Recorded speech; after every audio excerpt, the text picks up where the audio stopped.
A one-day sensitization program with the theme Cost of Vandalization, which held in Benin City, the Edo State capital, was put together by the Mary Chapel of the Nigerian Union of Journalists Edo State Council in collaboration with the Edo State Command of the Nigerian Security and Civil Defense Corps (NSCDC). The purpose of the event was to sensitize Nigerian citizens on their civic responsibilities with regards to the protection of public facilities against vandalism. Citizens were therefore charged to always display acts of patriotism with respect to public facilities so as to reduce to the barest minimum the vandalization of public facilities.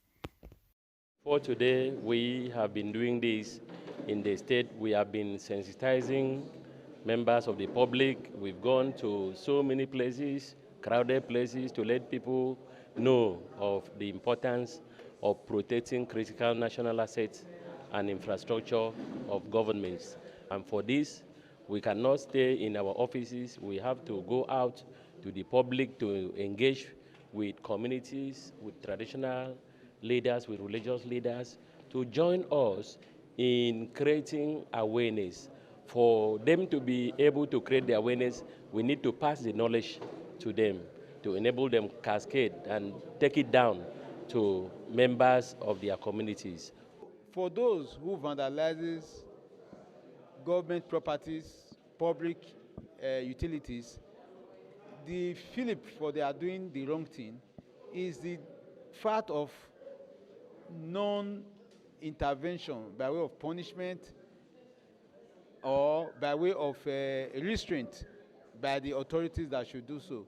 So doing it and telling them is the way to stop vandalism.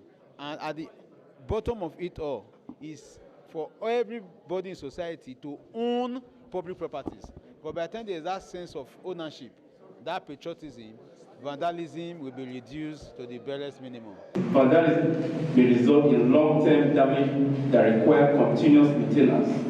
For example, if public properties such as buildings, parks, street lights, etc. are repeatedly vandalized, the government will need to allocate additional resources for regular cleansing and repairing activities. There's no need for us destroying the property, even when the government is not giving us what we want. But it's not nice for us to resort to self-help by destroying our whole property. It's like you building a house, going back to the same place and destroying it. I don't think it's a welcome development. And I want to use this opportunity again to advise the youth in Edo State to come together so that we will work with the government. In any area that we know the government is not doing well, we can always approach them in the right way, but not by destroying the government property. One of the trending issues in our society today is the vandalism of public property. It goes to the new second Niger bridge is being vandalized.